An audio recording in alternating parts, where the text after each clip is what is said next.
to see a demonstration of how to make fermented mushrooms as well. You're going to learn all kinds of things. Your brain is going to be tickled. Your whole body will be delighted. All of your senses will be delighted today. So thank you for being here. My name is Vega.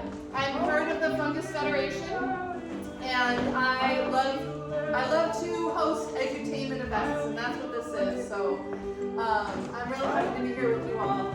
If anybody needs anything, you can ask me. We also have 4 other helpers in the house. Can you raise your hands, helpers? Ken?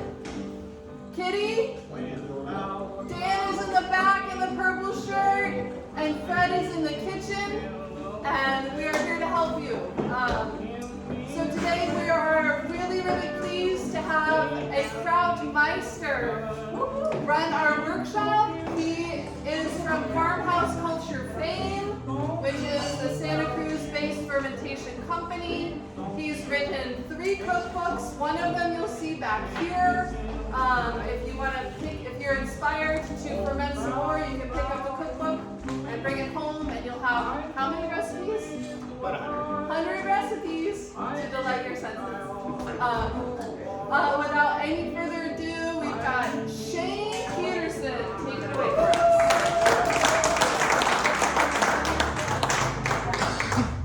Hello, everyone.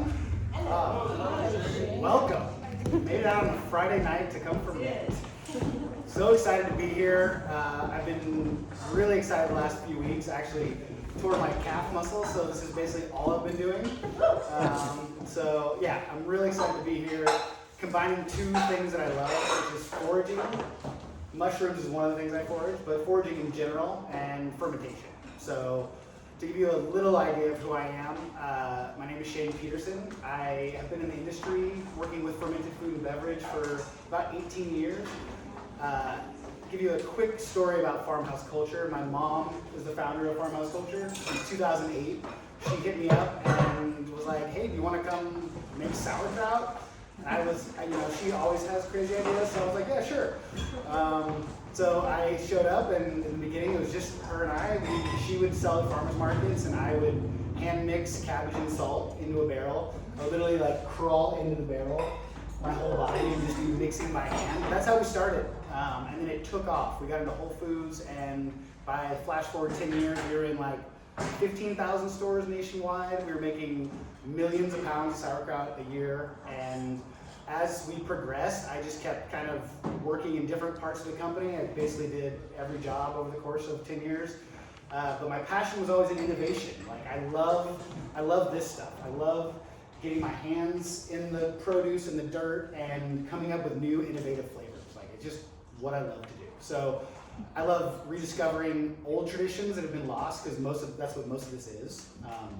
These are, forgotten traditions that they're traditional foods that through the course of the industrialization of our food system, they were kind of lost. And there's still pockets where they're active, but I'm really passionate about fermentation. So I went to Denmark in 2014. I wrote my first book over there. It became a big bestseller.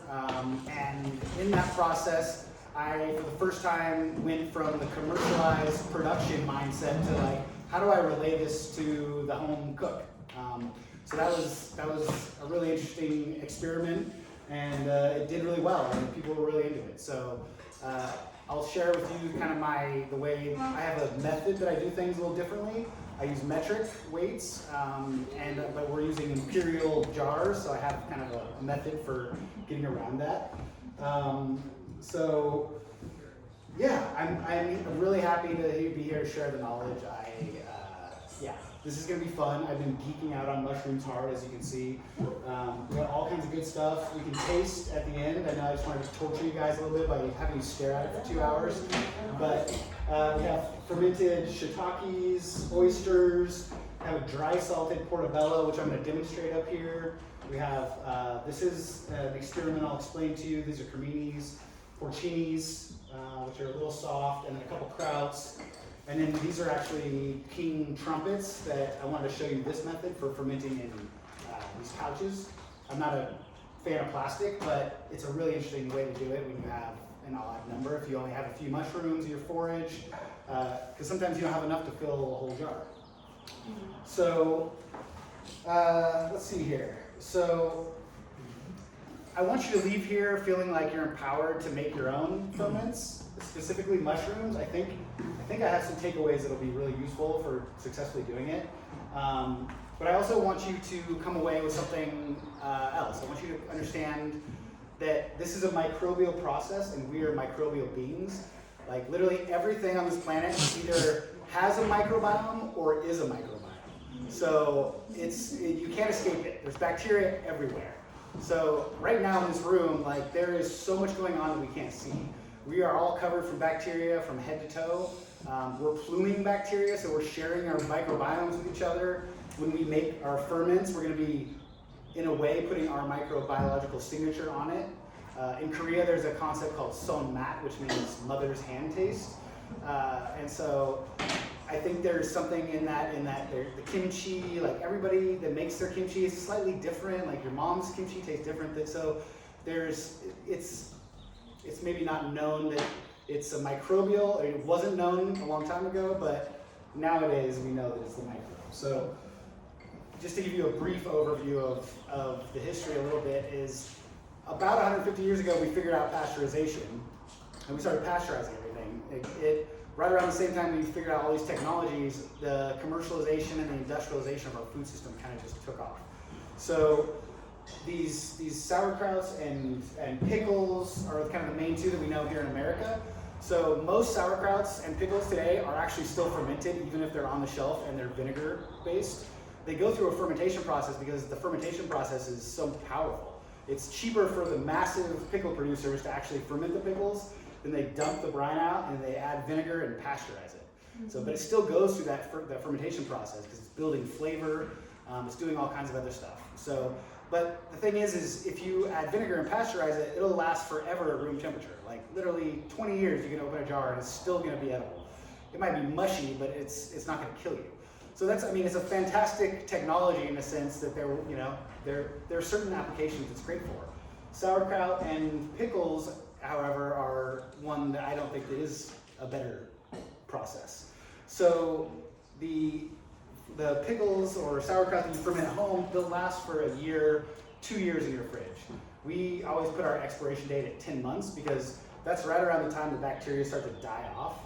If you have a jar of kraut in your fridge and you are just letting it sit there, you're not opening it, you're not contaminating it. If you open it 10 months down the road, it's going to still have most of the bacteria that you started with. But after that, it starts to die off because they run out of food. So my point is that how long do you need a jar of sauerkraut to last for? Like a year in my fridge is plenty. Like I'm going to eat it in probably a week. So not only during that process is it pasteurized, but it's killing all the microbes, so we're not getting those good microbes in our system anymore. So obviously the microbiome sciences have taken off, and that's kind of why there's a huge push for fermented foods in the last 15, 20 years. People are waking up to it, but there's still a lot of people are confused. Like, what should I be doing? I know I have this microbiome, but what should I be doing for it? So for me, it's running in the forest barefoot. It's getting in contact with soil is really powerful. Like these microbes that we're going to use today, they're denizens of the soil. They came from the soil. They evolved in basically rotting plant material millions of years ago. So they've evolved to break down the sugars in plants and produce acids. And so they preserve that in the process. And so we really could be fermenting all the stuff that, getting to the mushroom aspect, you might go to the store and find a brined, pasteurized vinegar mushroom, but you're not going to find a fermented mushroom. So there are still pockets of it in Europe and Asia where people are still doing this as a way to preserve mushrooms, but there used to be actually commercial productions in Europe that were mass fermenting mushrooms. I found this cool old historical recipe of how they used to do it. So I've been going through all the histories and trying to find little nuggets to pull out to share with you guys, and really just geeking out on what is the ideal process for fermenting a mushroom, because it's not exactly straightforward. So cabbage is really high in sugars and all kinds of good stuff that's easily digestible. It's also covered in lactic acid bacteria, whereas mushrooms are not typically covered in lactic acid bacteria. So This is really easy to ferment. This is like expert level fermentation stuff. It's why you don't see much of it, because it's challenging. So there's this through line between us, our microbiome, the soil, the plants, and the microcosmos that's all around us, right? We're all connected. And so when we ferment, we're actually engaging in this symbiosis, right? Like these bacteria are symbionts. We've evolved with them for about 10,000 years. The earliest pickle is around 8,000 years ago, somewhere in there. So fermented vegetables in general, fermented cabbage in that 8 to 10,000 range. So we've been doing this for a long time. So I'll talk a little more about the microbiome, but then I'm going to get into the process stuff. This stuff is hard to talk about. I'm not a scientist. I'm not a microbiologist. I'm not a chef. I'm kind of somewhere in between all those things. I'm aware of all the science. The craft and the science are kind of hand in hand. But so yeah, our Western microbiome, they call it the impoverished Western microbiome. There's actually a term for it. And it's because we don't have diversity in our guts here. If they've tested the microbiomes of hunter-gatherer tribes in Africa and South America, and they have such a broad array of diversity in their gut of bacteria, and it's because they eat so many different plants. So they're also living much closer to the land, so they're in contact with soil. Like old growth forests have this incredible microbial diversity. Just being out in them, you're breathing in the air that has microbes, it's getting into your system, getting your hands in the soil. Composting is a great way to boost your immune system and your microbiome, and eating these fermented foods. The other one is a really high fiber diet, which we used to eat, and we're not eating as much anymore. I think everyone's low on fiber, and all the microbiome science that's coming out is like, eat more fiber. Like eat more fermented foods, eat more fiber. So I think there's pushback against the processed foods and kind of the food system that we've built in this country. And this harkens back to a time where we were more in charge. We had more autonomy with our food. We had more sovereignty with how we found, we were responsible. Most people were growing their own food, foraging their own food, but we're so disconnected from it. So I think fermentation, even though it's not necessary, you can go buy a jar of sauerkraut, you can buy kimchi. At home you can make a way broader variety of ferments, but you're also going to get them at the freshest. Like literally most of the krauts on the market are, by the time they get to you, they're at least 3 to 6 months old. So the peak of the microbial diversity is right after it's finished fermenting. So you can get all that goodness by doing it at home. And you're also getting your hands in the cabbage, and you're just, it's so sensory. It's such a fun thing. So today we're going to have you guys make kraut. I don't know how many of you have made sauerkraut or have done some fermenting before? Okay, it's pretty good.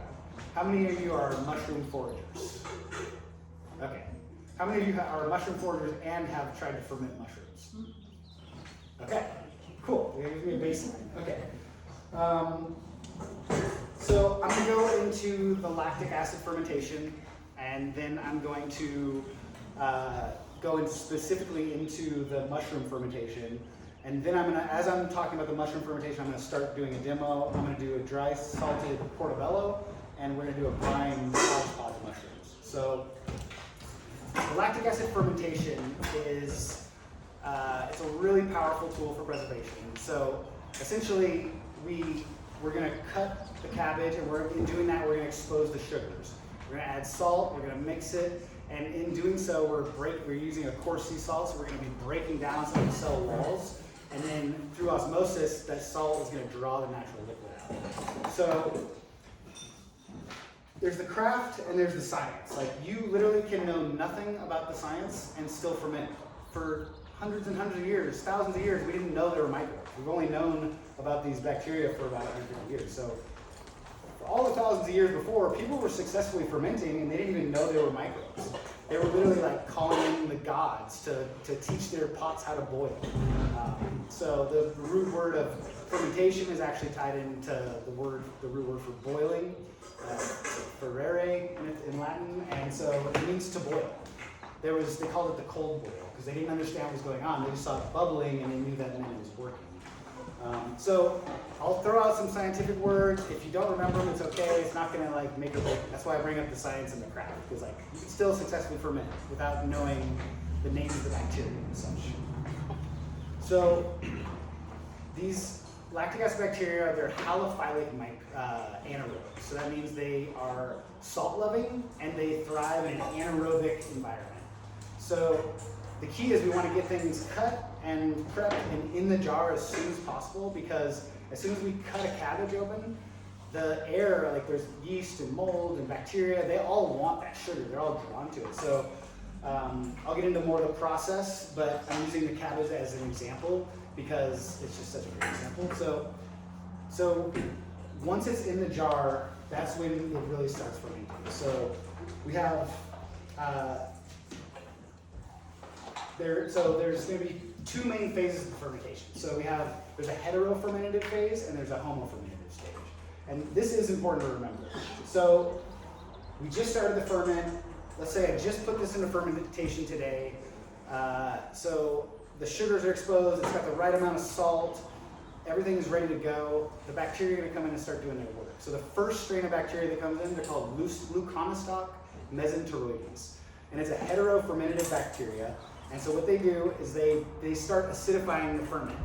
They're digesting all the sugars and they're producing lactic acid, but they're also producing, because they're the heterofermentatives, they're producing more than one thing. They're producing alcohol, esters, carbon dioxide, acetic acid, which is vinegar, and lactic acid. So those are the main. There's other smaller constituents that are being produced, but that's most of it.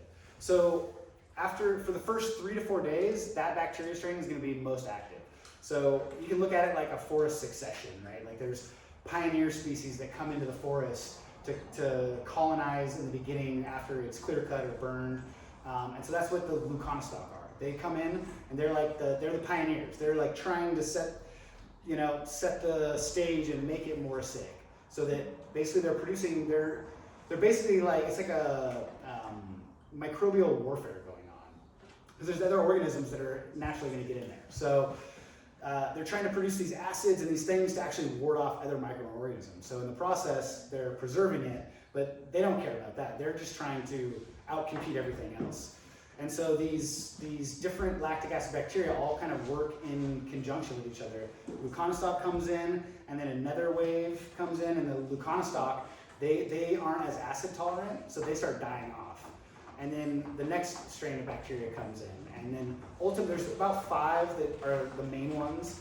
I won't bore you with all of them, but the main one that most people know is Lactobacillus plantarum. Everybody knows Lactobacillus from yogurt.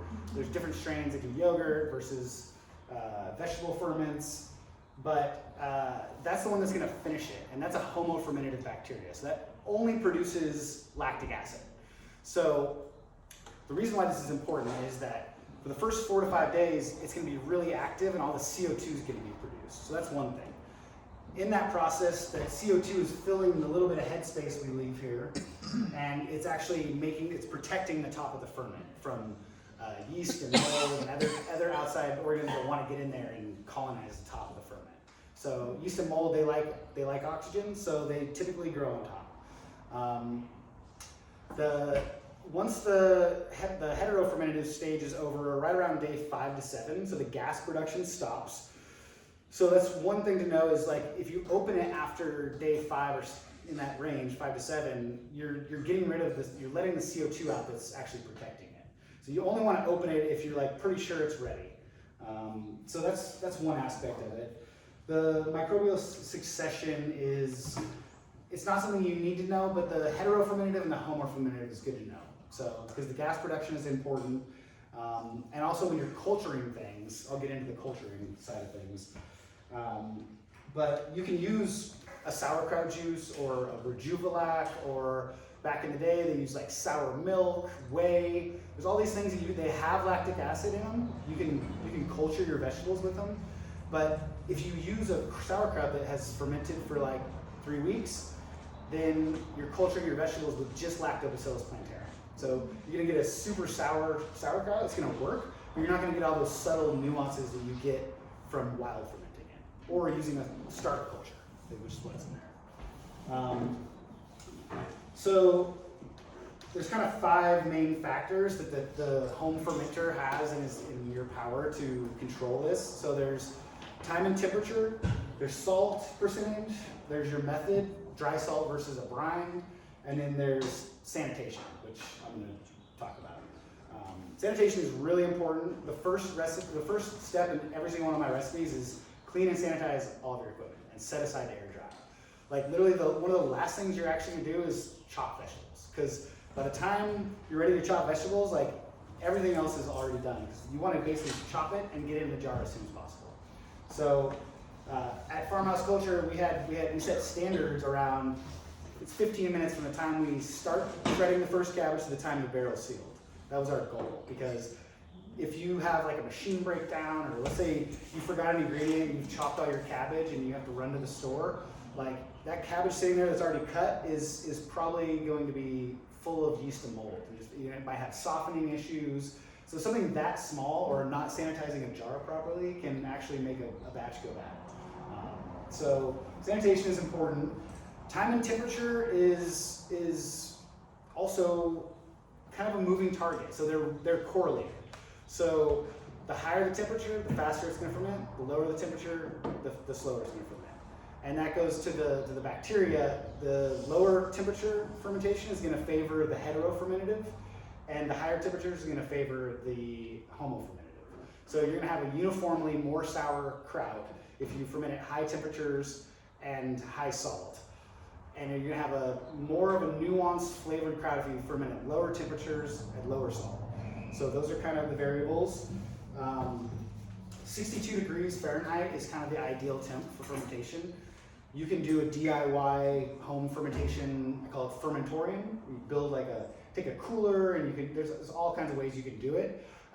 Most people can get away with just finding a nice cool spot in their house. I have a little temperature probe that I'll move around to different places and be like, okay, in the hot part of the day, it's getting to 70 degrees here, so that's not good. Like my garage has this one spot that's getting down to 50 degrees at night, but it's never getting above 64, so that's better. So you kind of have, if you don't have a climate controlled situation, you kind of have to figure it out. And you're basing how long it's going to ferment based on how warm you think it is. So sauerkraut, almost every commercial sauerkraut that you buy is going to be fermented for at least probably 4 weeks is probably standard. 3 weeks, maybe some of them are getting away with it, but that's because they're trying to get it down below a pH of 4. Food safety reasons. There are studies in Korea that have come out that said you can have a higher pH and it's still safe, but most people are erring on the side of they're so afraid that somebody's going to get sick that they want it. It's actually more about covering their ass with the food safety people than it is about getting someone sick. Because I will tell you, there's never been a confirmed case of food poisoning from a properly fermented vegetable. So this is a very safe way to preserve. I think that it's intimidating for people because it is this controlled rot that you're doing. You're letting it sit out on the counter, and it's intimidating.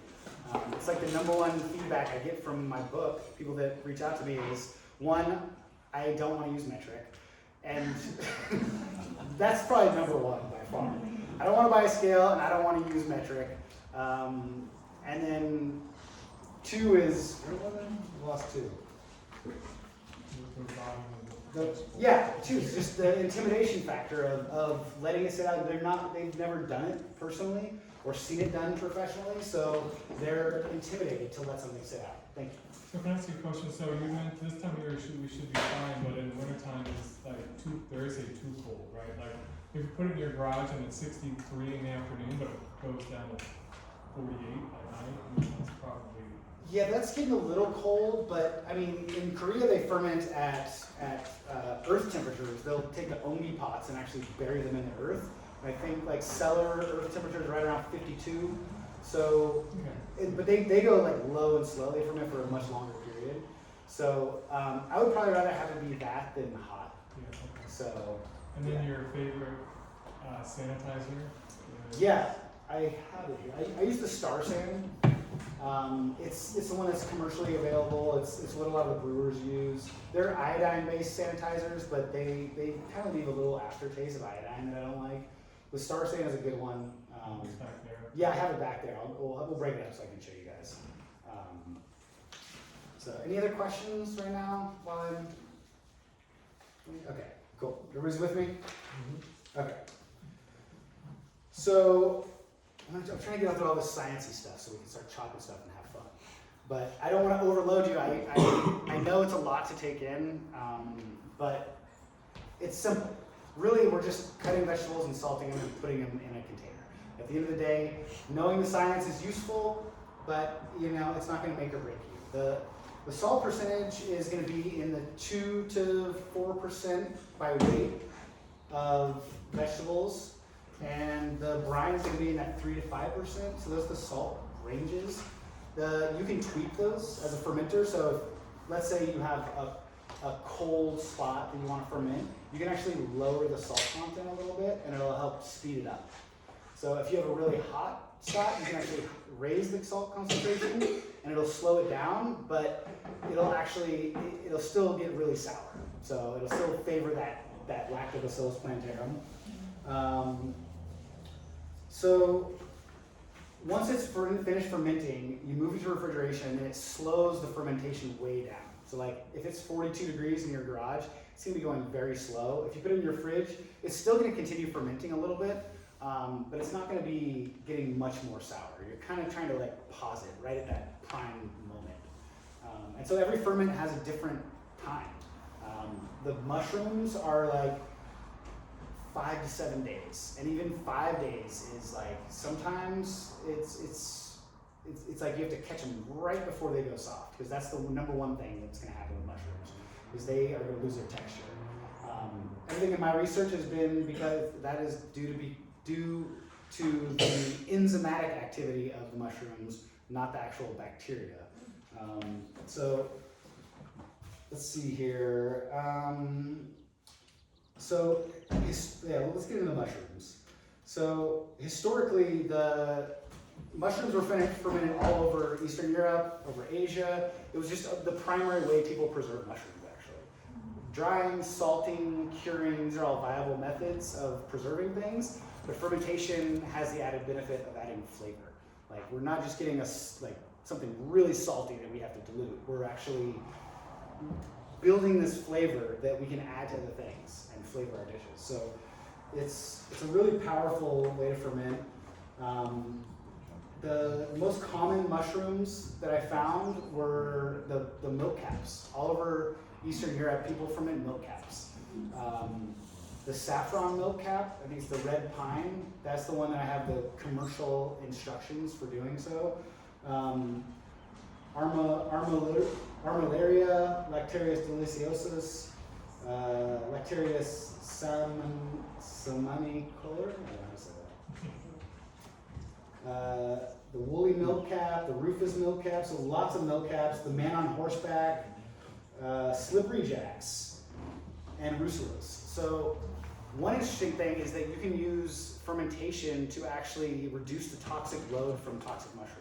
And that's a practice that I found with the milk caps in toxic varieties in Europe. So they're actually fermenting them to remove the toxins. And there was also, I found some research about Amanita muscaria so that's the classic red mushroom everybody uses in fairy tales. That's Amanita muscaria for those who don't know. And it grows in abundance around here, but most people don't harvest it. I don't know. Does anybody here harvest it? Yeah? What do you guys do with it? Do you leach all the toxins out? Yeah, I think you Is it like four boils? 3 or 4. 3 or 4? Yeah. So I've done the same thing. You can boil the Amanita to remove the toxins, and then you're left with this But specify only certain amanitas. Amanita muscaria. Yes. Only. Employees, there's nothing. Yeah. No, not death caps or anything that's gonna kill you. I'm not gonna recommend you ferment it. You can put- No, the Amanita muscaria is toxic. Some people call it psychedelic. There's a practice of people eating it for psychedelic reasons, but the toxins, I don't want to find out what they did to me. So I've leached it, same as you guys, and it's like 3 or 4 boils of water, and you're left with this. It almost looks like crab, but it tastes like nothing. And so I usually make ceviche with it because it's like, some spice and some herbs and some lime, and it gets flavor from that, but it's pretty boring. And so I'm really excited next year when I get some amanitas to try fermenting them. And so the process in Japan, they actually eat a snack it goes through they slice it, they do a parboil, and then they ferment it, and then they dehydrate it into this little snack, and they sell it commercially over there. So I'm really curious. That's one of the things that's popped out where I was like, oh, this is amazing. I find a lot of amanitas, muscardines. So those are kind of the main varieties of mushrooms that I found history of being fermented. But I think really you can ferment any mushroom. It's just a matter of what is the process and what is the best way to do it. Some of them want to be fermented whole, or they're better fermented whole. Some of them want to be sliced and dry salted, like the portobellos. The morels, this is a tiny amount of morels that I tried to ferment. We'll see how they came out. That was a disaster trying to dry salt them. I should have brined them because they just did not want to give up their liquid. I was like massaging these things, and letting them sit aside for 20 minutes and massaging them more. Like an hour later, there's still no liquid in the bowl. So I finally just started really giving it to them. So dry salted versus brine. To explain that, I think I skipped over that. It's pretty simple. A dry salted, I'm actually just going to add salt to the mushroom, and I'm just going to massage it. And usually there's so much water in mushrooms that it just naturally draws the liquid out. Same with sauerkraut's a dry salted ferment. Pepper mash is a dry salted ferment. Pickles would be one that's a brined ferment. So these are just two different methods of fermenting. You can use either of them. Like, let's say, like a shiitake. You could ferment that whole, or you could chop it up and dry salt it. The portobello, I probably wouldn't brine because it's so big, like I'm not going to be able to fit it in my jars. But I did notice that slicing into it at some level, not leaving it completely whole, helps draw some of the liquid out. So there's so much liquid in mushrooms, but it's just some of them don't want to give it up as much. So I think you can, like porcinis, you could brine or you could dry salt. I think the trumpets, I dry salted, but you could also brine. So it's really just a matter of, you have to gauge the water content, gauge the shape. Like, there's no one size fits all for every mushroom. Actually, I wanted to give you guys like the brined recipe that was like, this is it. This is how you brine and ferment every mushroom. And I got through it and I was like, I have like 8 different brine recipes. I can't do it. I can't give you the ultimate recipe. But I am going to give you something close to it.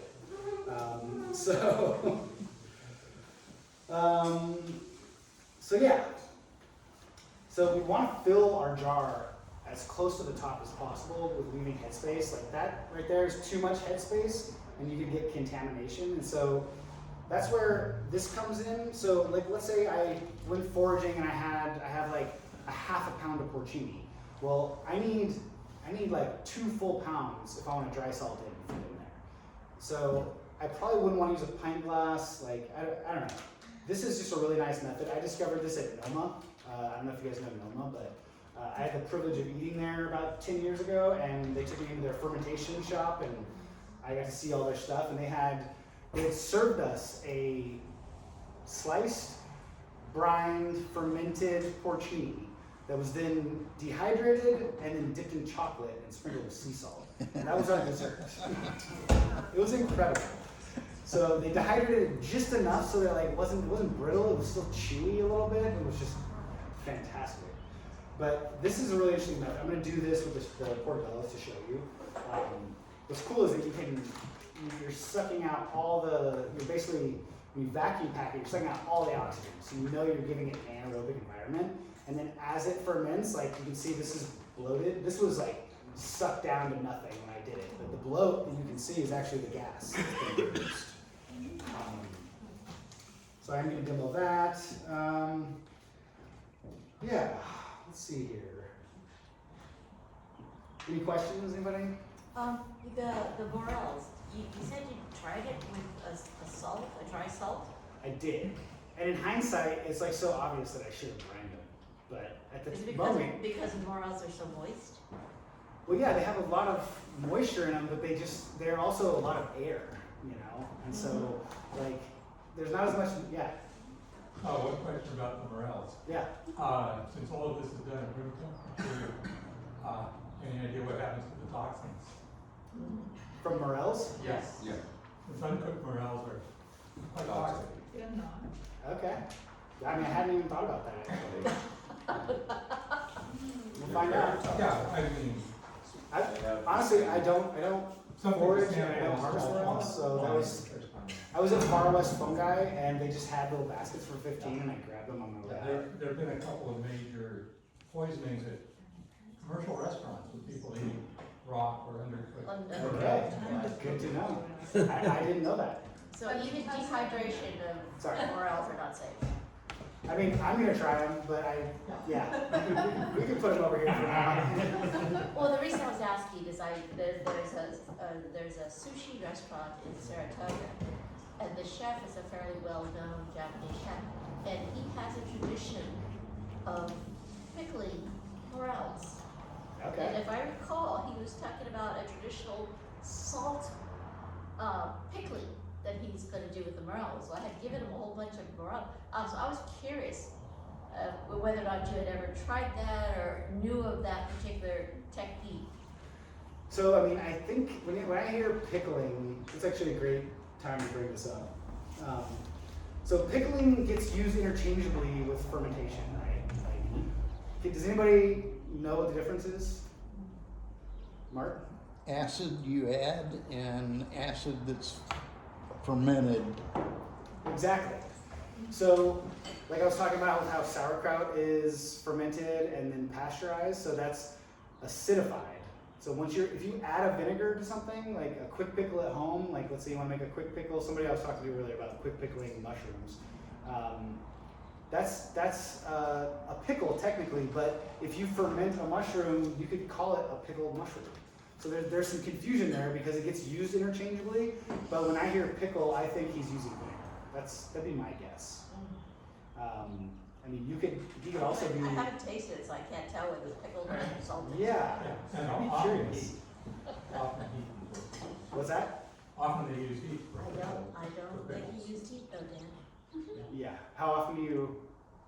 I said, when they make pickles with vinegar, often they boil them first, just for a second or two, and then Right. Right. Yeah. pack them, so. Yeah. Pickles, like cucumber pickles, have a similar problem that mushrooms have, is that they want to go soft. So you can take some of the processes from pickling. There's some techniques that people use to keep their cucumbers crunchy. They'll do like a quick blanch. They'll do an ice bath. They'll do higher salt. They'll add calcium chloride. There's all these things that you could do. Yeah. Grape leaves, great example. Yeah. So if you're a home fermenter and you have grape leaves, grape grown on your property, the grapes, any plant material that has tannins in it will naturally help to keep the mixture crunchy.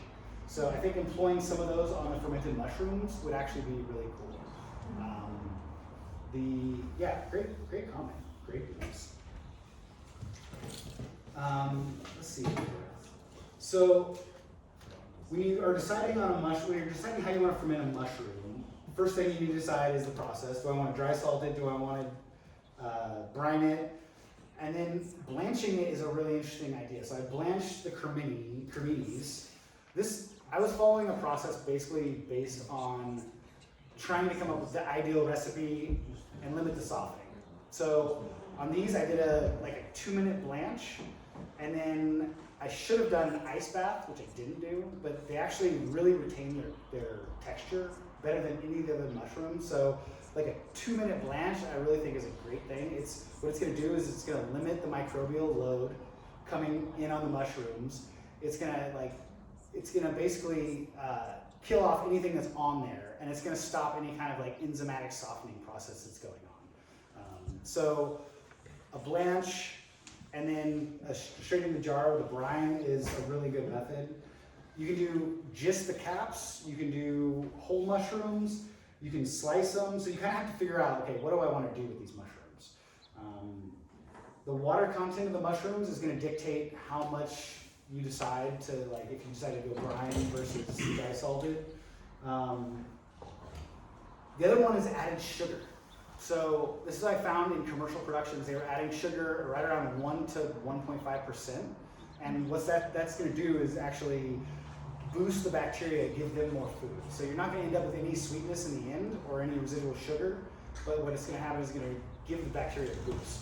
So for something like this, where you're doing whole caps or whole mushrooms, there's not a ton of surface area for the bacteria to get in there and digest all the sugars that are inside the cap. So adding a little sugar to the brine is actually, you're adding the salt, you're adding the sugar, you're adding the water, and so you're giving, the brine has everything it needs to actually do the fermentation. You could leave the mushrooms out and just let the brine ferment, because it's got sugar in there. So sugar is an interesting one. I don't typically like to put it into my vegetable ferments, but with cabbage and such, you don't need to because it's so high in sugar. Mushrooms they're actually pretty high in carbohydrates and digestible sugars. People were even calling them in one research article, they were referring to them as prebiotic. So prebiotics are the food for the bacteria, the probiotics are the bacteria themselves, and then postbiotics, which is kind of a new fandangled term people throwing around. You see food companies throwing this term around. Postbiotics is just a fancy term for the metabolites that the bacteria produce. So everything they digest the sugar and they produce acids. Those are postbiotics. So let's see here. The softening thing I think is going to be the biggest challenge in doing this successfully. When we taste all these, I think some of them are going to be soft, and I let most of them go a week. And I probably should have stopped them at around day 4 or 5. So it's going to be a really short ferment. I think the blanching is going to help. I think the sugar is going to help. Bay leaves are in there, are a common additive for fermented mushrooms. These are wild California bay leaves, and peppercorns. So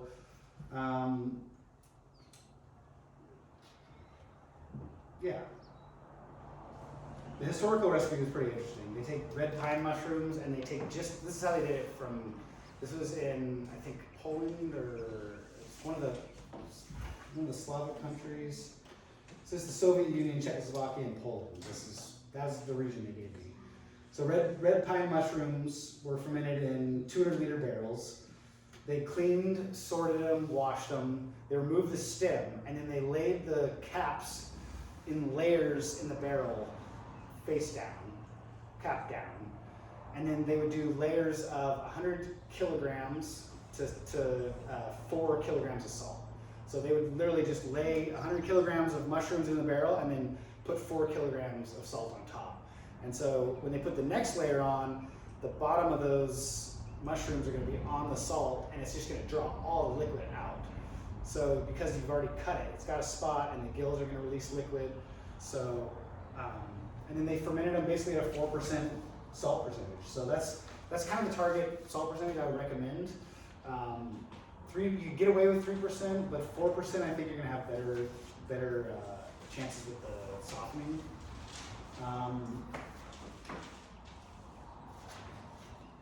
They fermented them and they had 1 to 1.5% sugar. Traditionally, soured milk or whey was used to culture them. So again, like modern technology, I have a powdered culture where I can add it. So I don't have to put sour milk into my fermented mushrooms. This is a bag. I developed these products. I don't know if you guys have seen these on shelf, but it's a line of fermented nuts that I developed for one of my clients. So I just have all this culture in this bag. Okay, I think I'm gonna slice some portobellos and get going here. Quick question, Yes. sir. Is that just fermenting culture, lacto cultures, or is that nuts and? Yeah, good question. So this is actually 5 species of bacteria, and I make sure when you're buying culture, make sure that you have the Leuconostoc mesentoroides in there, because you want that heterofermentative bacteria. There are cultures out there that don't have it. So when you wild ferment cabbage, you are going to get all those wild microbes. So you want to mimic it as close as you can with a starter culture. So when you're looking for starter cultures, as many bacteria strains as you can get, and look for the heterofermentative.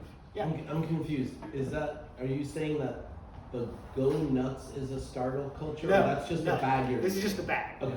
This is just the bag. Okay. Yeah. Yes.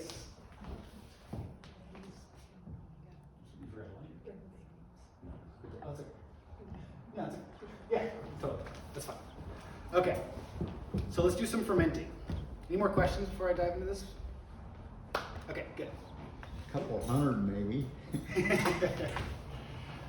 Okay, so everything is clean and sanitized. We've set the stage.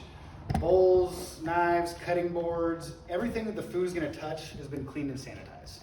So my scale is on. I have a bowl on the scale. I've hit tare. It's at 0. So get this out of the way so you can see. Your nice sharp knife. This is a cool visual because they just released their juice so fast. It's crazy.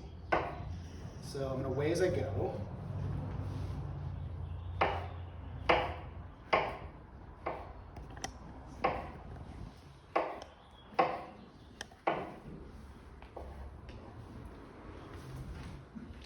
Okay.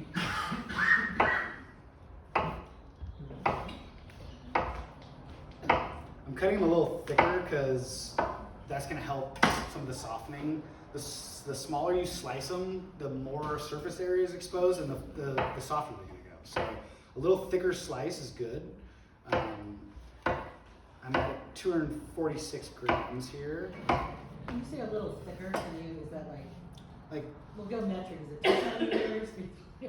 yeah, I mean, I would say like, 3/16. I think that's about right. I think that's a good guess. It's not quite a quarter and it's not a. Yep. So this is gonna go pretty fast. I'm gonna salt these, then I'm gonna let them sit and let the liquid come out while I'm doing the other ferment. Okay. So I've got 562 grams. So to figure out my salt percentage, I want 4% salt. It's 562 grams total. So I'm gonna say 562 times 0.04. So that's 22 grams, 22 and a half grams salt. So what I just did there, that's called a baker's percentage. You take the whole amount and you just multiply it by the percentage of salt, and that gives you a baker's percentage. In a true percentage, it would be, so like, let's say, let me explain to you how I do my recipes. So, because I want to limit this headspace, I want this jar, when I design a recipe to fill this jar, I want it to fill it all the way to the top. And I'd rather have more, I'd rather have a little leftover than end up like this where it's so low. So, this jar will hold 946 milliliters of liquid. The metric system is so easy because a 1 liter jar holds 1,000 milliliters, which is 1,000 grams. So when I design a recipe for sauerkraut and I'm trying to fill a 1 liter jar, it's really easy. If I want to make a sauerkraut, fill 1,000 milliliters, and I want, let's say, 2% salt, it's going to be 980 grams of cabbage to 20 grams of salt. It's like super easy math, right? If I want to do that same math with 946 milliliters, it's just everything, I can't do it in my head. I have to actually get a calculator. So that's one reason why I do that. The other is I like to be able to still share recipes with Europe, and so I just do, all my recipes are basically to fill a 1 liter jar or a 2 liter jar. So this is going to end up like 50 grams over. Usually you have a little leftover brine, which is actually ideal because a lot of times this is actually, interestingly enough, this is brined shiitakes, and that was full when I started. So the liquid, I assume was just soaked up by the mushrooms. The angels share? I don't know. So we have 572 grams. I need 22 grams of salt. I like, this kitchen scale is great for big ingredients. I like using a more precise scale for my salt and my culture. It's not necessary. Just offers a little more, like I can get to a half. This shows me up to a hundredth of a gram.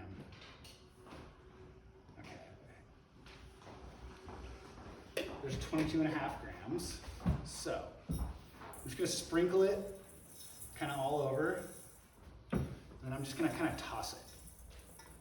I don't want to actually beat up the mushrooms too much. Like with sauerkraut, you want to like get in there and like really give it your elbow grease, but this, I just want to kind of like loosely mix it through and make sure the salt is kind of touching a lot of the surface area. And then I'm just gonna let this sit and do its thing for a minute while I make the other one. You can see, you guys can come up and see how much liquid comes out of it. There's no liquid in it now. Dry as a bone. Okay. So let's let that sit there. Oh, we do the brined. Okay. So, when you're making a brine recipe, you always want to make the brine first. A picture. I'll just use this. Okay. So because 1 milliliter of water equals 1 gram, I don't need to weigh, I don't need to actually do a volume measure. I can just weigh my water. So for this recipe, which I have here, I'm making 600 milliliters of brine at a 4% strength, so I need 576 grams of water. So you're not using a baker's percentage, you're using a total percentage. Exactly. Yeah. So I usually don't use baker's percentages. I wanted to show you that because it's useful on the fly. This, I did a baker's percentage at 4%, but in reality, because it's a do you guys understand the baker's percentage? Okay. No. Okay, so in a perfect, so in the opposite of a baker's, or true percentage, that's what we were looking for. You have a ratio, right? So let's just do 100 grams to make it easy. So if I want 100 grams of brine at a 3% strength, it'd be 97 grams of water to 3 grams of salt. It equals 100 total. Whereas if I'm doing a baker's percentage, I'm gonna say I have 100 grams and I want 3% of that. So I'm just gonna do the quick math and go, okay, 3 plus, it's 3, and that plus the 100 is 103. So now my total volume has increased to 103. So now 3 grams is actually like 2.9. It's just like, it's so minuscule, but when you're developing recipes for production and stuff, you have to use true percentages. So this brine is a true percentage. So I have 570, slightly short. It's 572, 3, 576. Okay, so I've got my water. I need 24 grams of salt. Wrong salt. Wrong. Yes. Does it matter what kind of water you're using? Like. Yes, it does. Okay. So you don't want to use chlorinated water. You wouldn't want to use tap water. You don't want to use anything with any additives. Pretty much, like this is a steam distilled water that I buy locally, but well water works great. Anything with minerals really does help. The fermentation really benefits from minerals. So like I've fermented with well water really successfully. Spring water if you guys have an access to, but just a steam distilled or a filtered water. I just avoid the chlorine, but yeah. And then the types of salt. So for a dry salted ferment, I'm going to use a coarse salt, but for a brine ferment, I'm going to use a finer salt. This is a Redmond real salt. It's kind of caked in there. You can see the color, right? It's got all these minerals. It's a mined salt. So a lot of people that are cognizant of chemicals, all the chemicals in our system and the broader system. A lot of them are going to this mined salt because it's cleaner. It's not coming from the ocean, so there's no microplastics, there's no PFAS, and some of the contaminants you might get from it. This is a sea salt, so this is solar evaporated. But the main distinction is the coarseness. So that coarse salt is going to help kind of break down the cell walls a little bit and pull that liquid out, whereas this stuff is, the reason why I use this is because it's really easy to dissolve into liquid. This I would be stirring for a little bit longer, and this is going to go faster. So we got, what did I say, 24 grams? Okay. So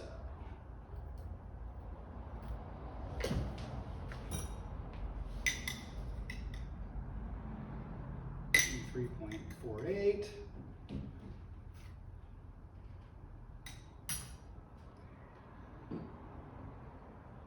So I know this seems a little over the top.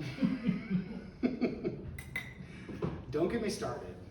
There are so many recipes online that I see that are like 2 heads of cabbage, 2 tablespoons of salt. This is like my biggest pet peeve because What's all? this cabbage, actually it's actually pretty light for how big it is. This cabbage actually weighs more than this cabbage, surprisingly.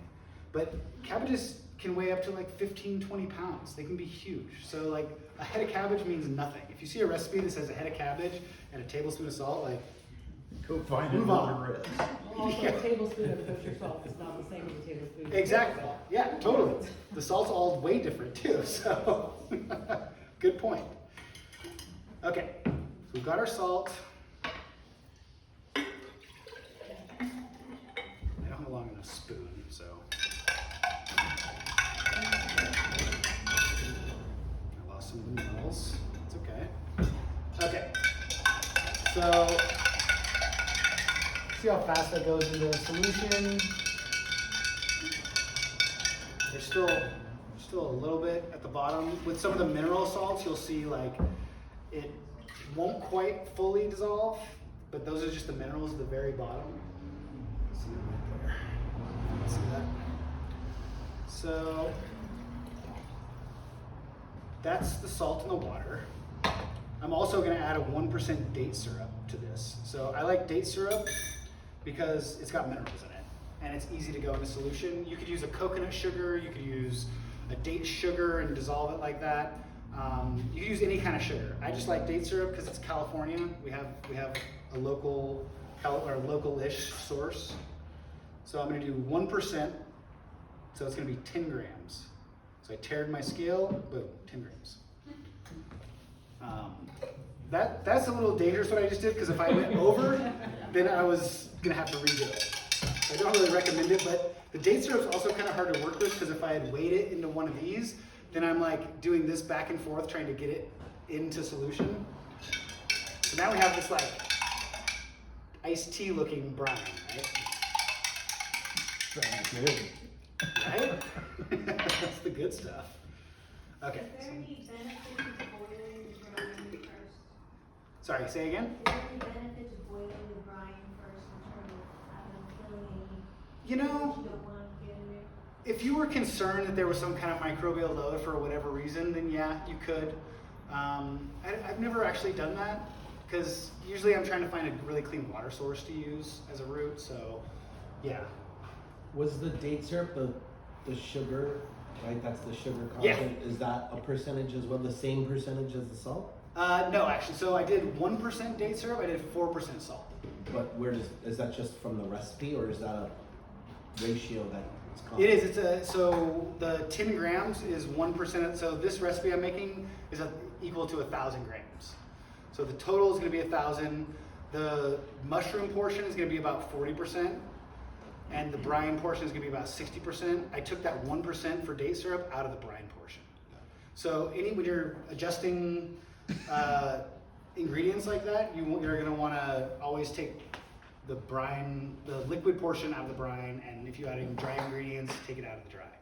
Does that make sense? Mm-hmm. So for like a sauerkraut, it's easy because it's dry salted, but in a brine ferment, so typically in like a vegetable ferment, if you're doing a brine like this, I would be in my head, if I was gonna do like a brine carrot, it'd be around 450 grams of carrots, but I just know that it's about 45%. Because I want to fill it up as much as possible without leaving a big gap. So, but every vegetable has a different density, so it's a little bit but it's right around 45 is about right. You want basically equal parts brine to solids, but you're not going to be able to fit 50% carrots in there. And so mushrooms, because they're all so different in their densities and their shapes. I found that like porcinis, I really struggled to get 350 grams of mushrooms. So that would, if I can only fit 300 grams of mushrooms, that means I need 700 grams of brine. So I still need to equal 1,000. So let's check in and see how these are doing. And they're starting to sweat a little bit. I can feel the moisture. another 5 minutes. Vega and I made a bunch of these. Vega has been really helpful. She's really did a lot of work to put this on, so I just want to thank her.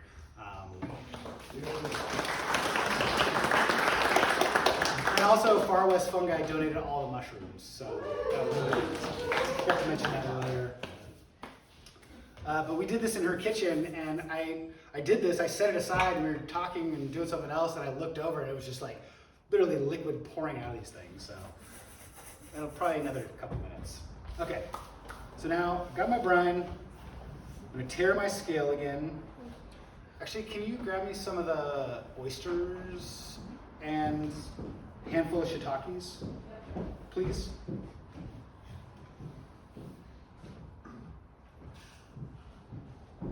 Okay. So,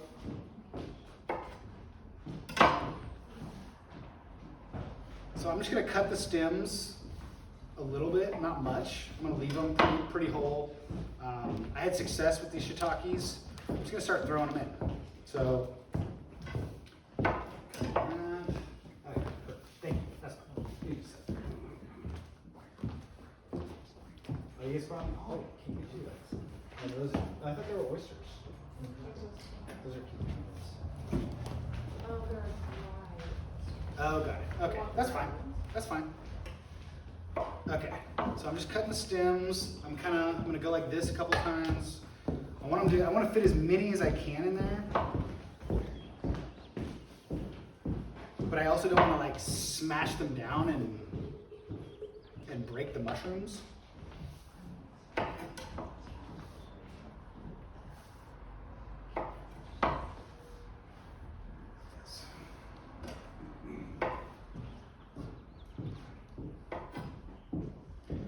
So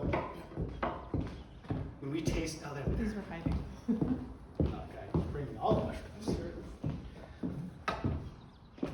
These are the ones that tasted like truffles, right? Oh, yes. So you guys can taste them afterwards, but we did a brine shiitake, and there's a subtle truffle flavor. Oh, it's to the not food. subtle. Maybe not so subtle. Okay, so it's coming along, kind of giving it little shakes, trying to like look for any big major pockets. I maybe can push things down a little bit. Right now I'm only at 138 grams and I'm already pretty much 3/4 full. So I'm gonna have to wedge them in there and push them down. What's your target again? I mean, I want to get as close to 400 as possible. But it's probably not going to happen with the shiitakes.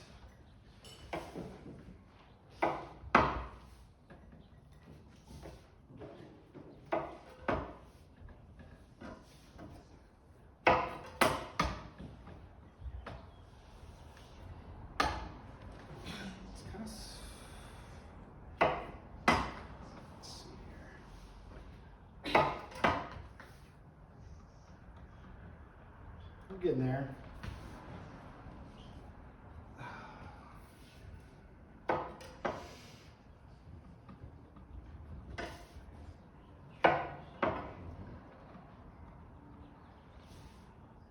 Okay.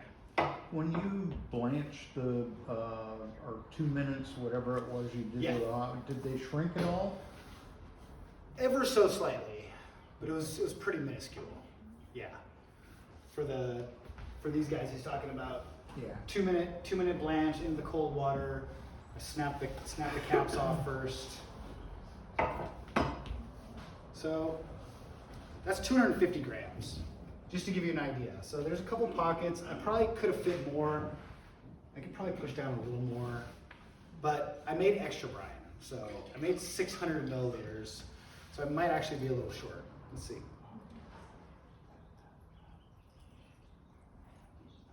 It's gonna be enough, but now I have this extra brine. So that whole recipe only equals 661 grams. Whereas if I put a shredded cabbage in that, it would be like 950. So we have 300 less grams as well. Sure. Well, no, we're gonna move into the sauerkraut. Okay, so then prepare the tasting salad. Yeah, I think that works. Yeah. So we have 661 grams total. So like I said, like every mushroom is like a moving target. I don't know.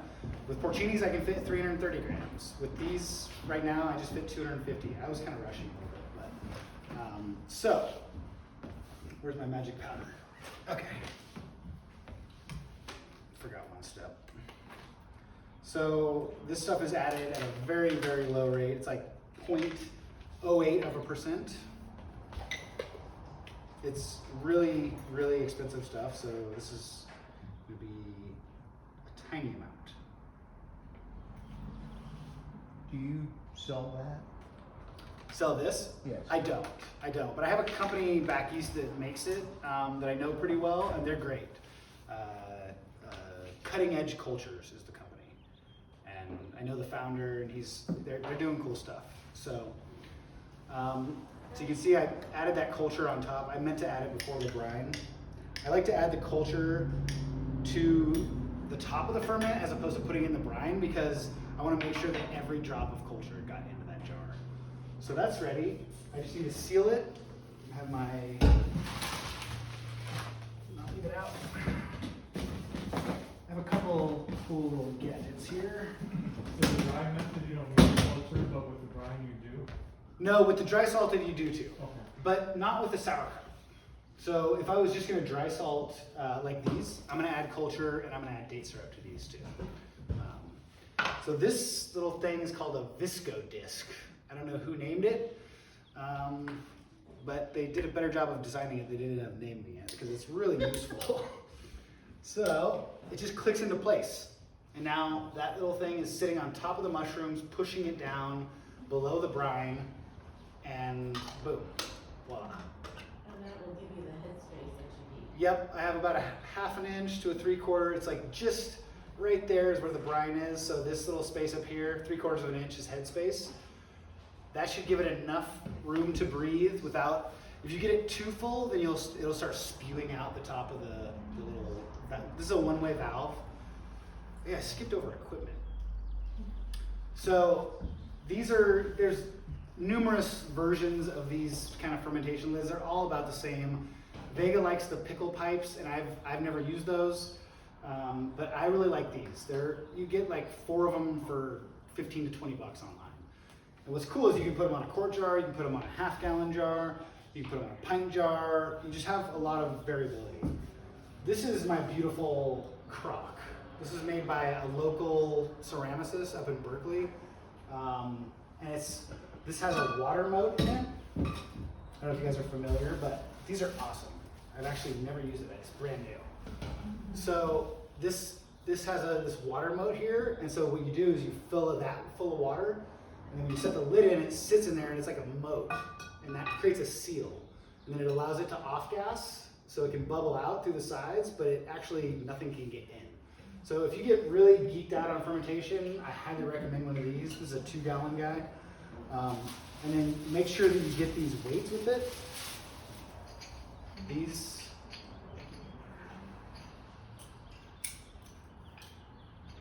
So that's going to sit on top of your ferment inside there, and that's going to push everything down. So all these tools and gadgets, they're all trying to just do one thing. They're trying to keep the ferment anaerobic. So if things are pushing up out of the brine, they could go bad. And then if you get like yeast or mold on the top, it's going to contaminate everything below.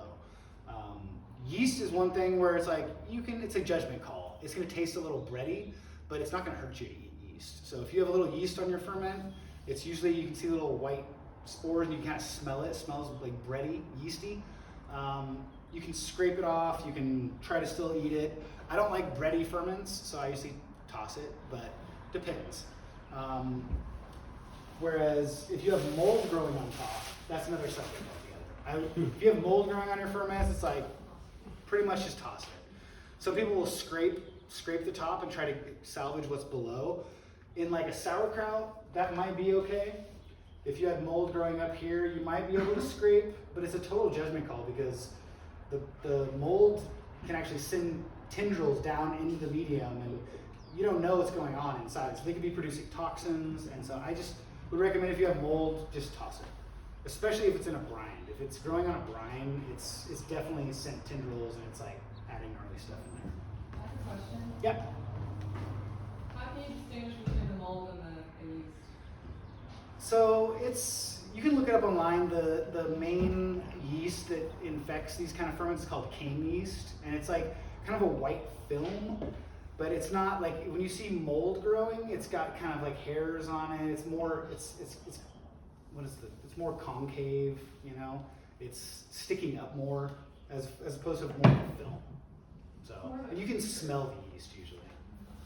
What's the name of that, like, lid thing that you use? This one? No, the one you put on top of the jar. The lid here? Yeah. The one that I'm giving you today, you guys are gonna take one home on your sauerkraut. It's called an easy fermenter, I believe. Oh, And they're pretty great. They're all about, there's like 5 or 6 versions of them online, on Amazon or whatever. They're all about the same. There is an extra gasket you can buy. This one has a gasket inside here, but there's actually an extra gasket. I think I have one here. I like these.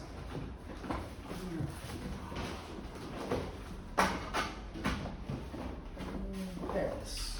Okay, so this extra little gasket, it's got a little lip on it. You guys are all welcome to come up after and look at all this stuff too. So you can actually sit this inside there. Maybe. It doesn't want to go. It's this thing. There we go. Okay. So now you got an extra added gasket with this gasket too. And actually, I've noticed that if you don't use the second gasket, you can get some stuff coming in. It's just that one single gasket isn't as effective as doing a double gasket. So yeah, those you can find online too. See how we're doing here. Okay. Let's see. It's still sweating. It's starting to come along.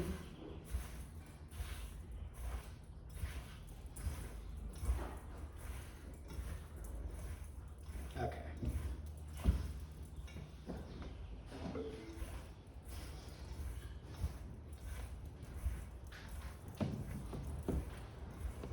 So yeah, if I was going to give you guys an ideal recipe to take home, it would be 1% sugar, 4% salt, in a 1 liter jar would be roughly 400 grams of mushrooms to 600 grams of brine. That is, and then added starter culture. For the dry salted, it's much easier because eventually it's going to break down. Like I'm going to be able to fill my jar. Can you repeat that? Yeah, for sure. So the brine to solid ratio is going to be about 400 to 600. That brine is going to be 4% salt. So that'd be 576 milliliters water to 24 grams of salt. And then I said 1% sugar, 400 grams mushrooms, 600 grams brine. 0.08% starter culture. Okay. So these are starting to release. I think I cut them a little too thick, actually. Okay. So I could do a couple things just to show you. So this is a 1.5 pint jar. So you can see there's not a lot of liquid, but it's going to happen here shortly. This was enough, basically, to fill this.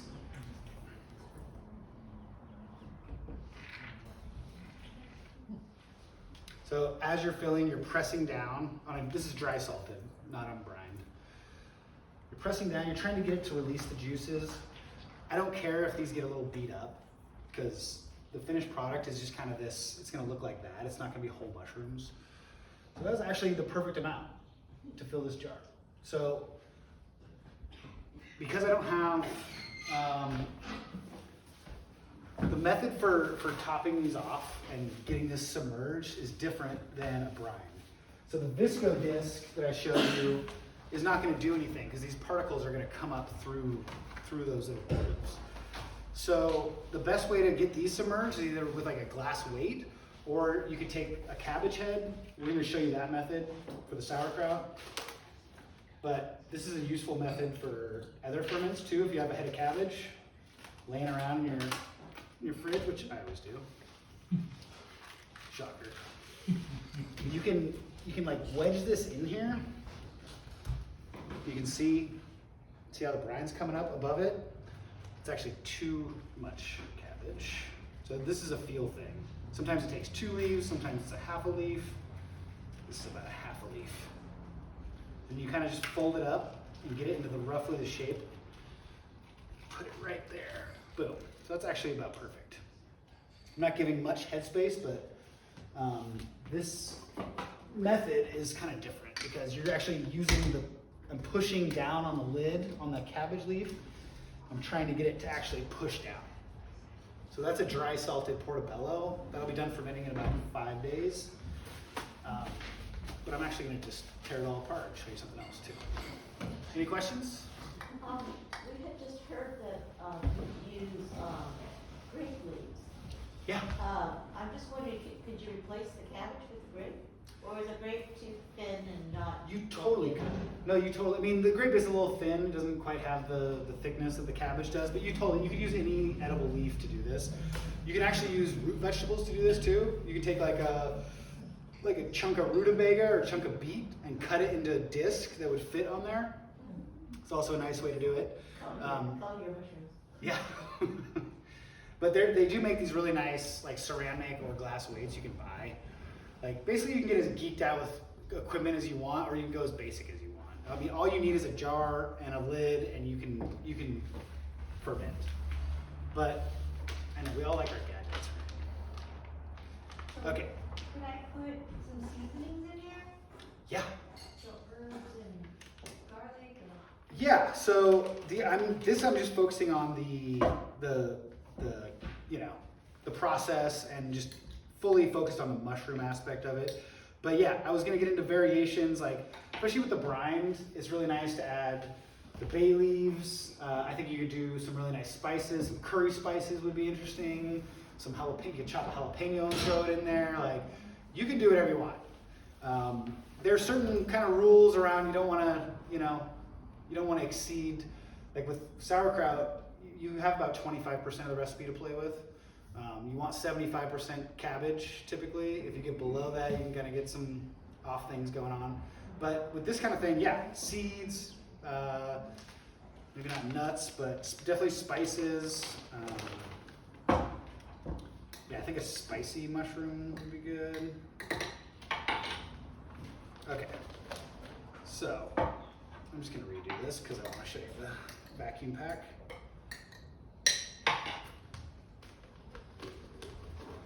More for just the visual. So if you had an odd amount of mushrooms and you didn't have enough to fill your jar, this is a really cool method. Like you can seal this up. I'll show you right here. Okay.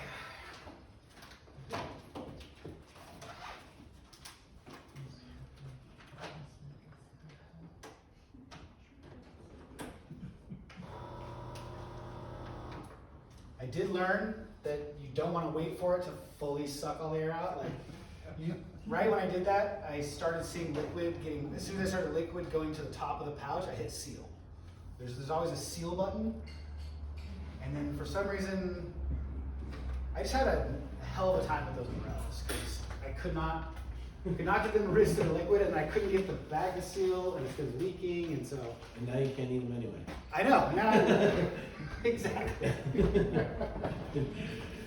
I know. Guy on both ends of the process. I really did. But, I'm a seasoned fermenter and I make mistakes. I don't always know the best way to ferment something. And so I wanted to share it as an example of look, this was a mistake, but I actually learned a ton from that mistake.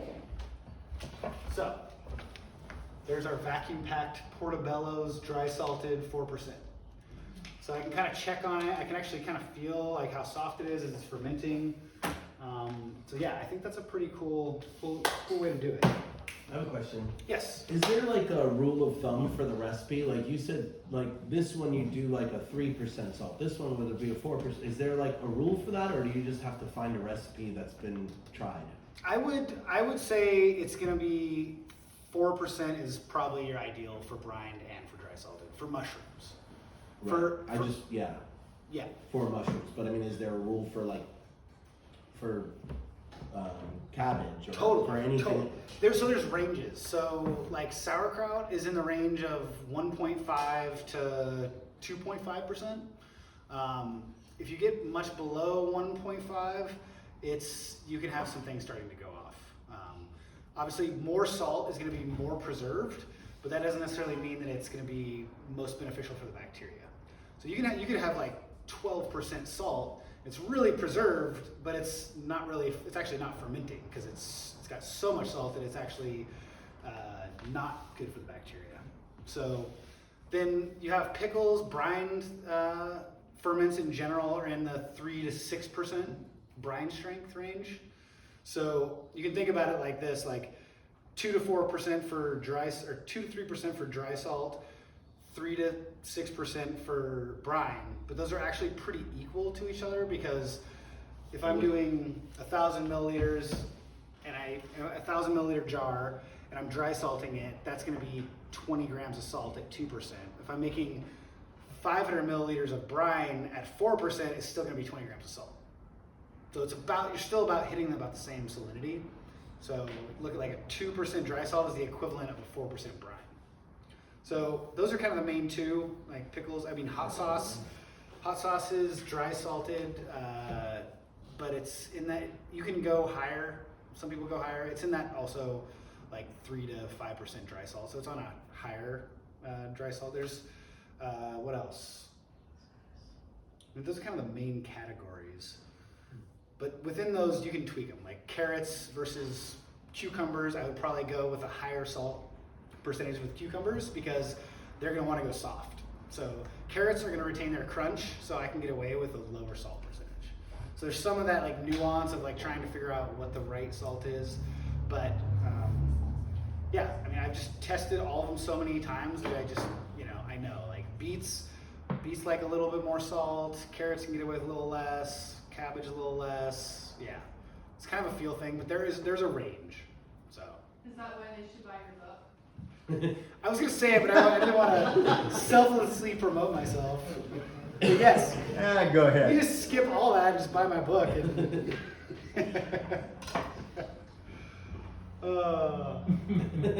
so, any other questions? Okay, well I think we've covered the dry salt, we covered the brine. I think we're pretty much ready to get into the workshop portion, get you guys cutting vegetables. So I'm going to start it up here, and what I was thinking is we would all kind of just do it together.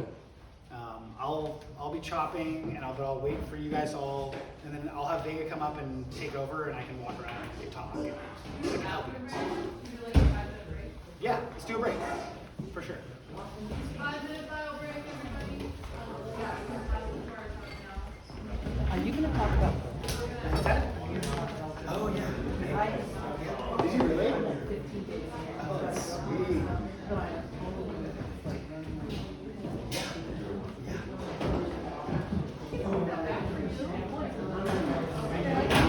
Want to get some steps in for sure?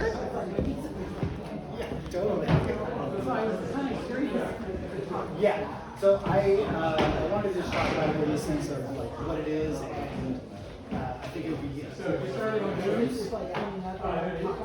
Yeah, I was gonna bring it up as a potential. But I will wait.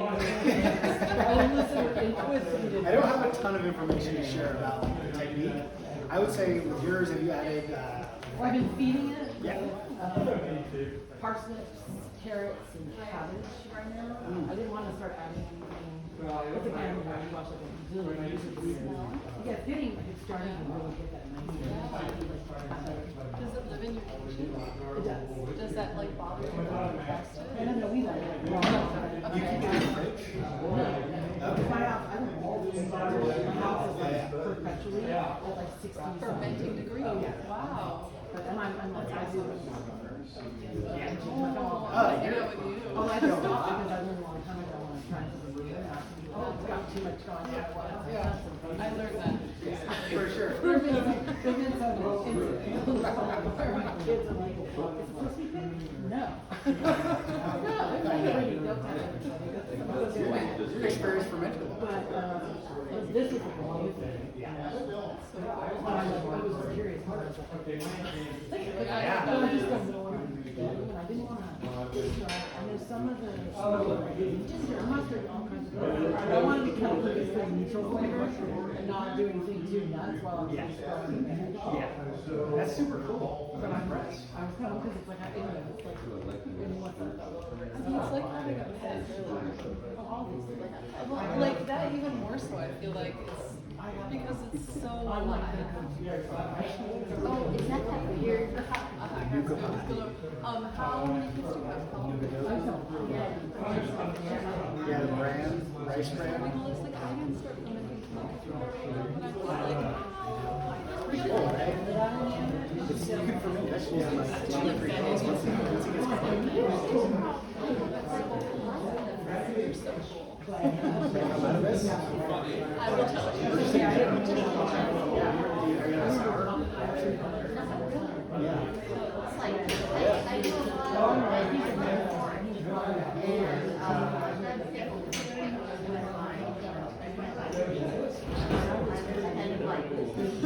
Yeah, it's kind of sour, but it's like,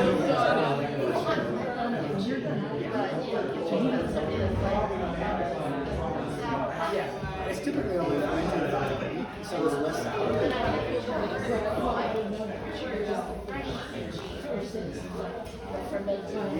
Yeah, totally. for the same reason, because the fermented one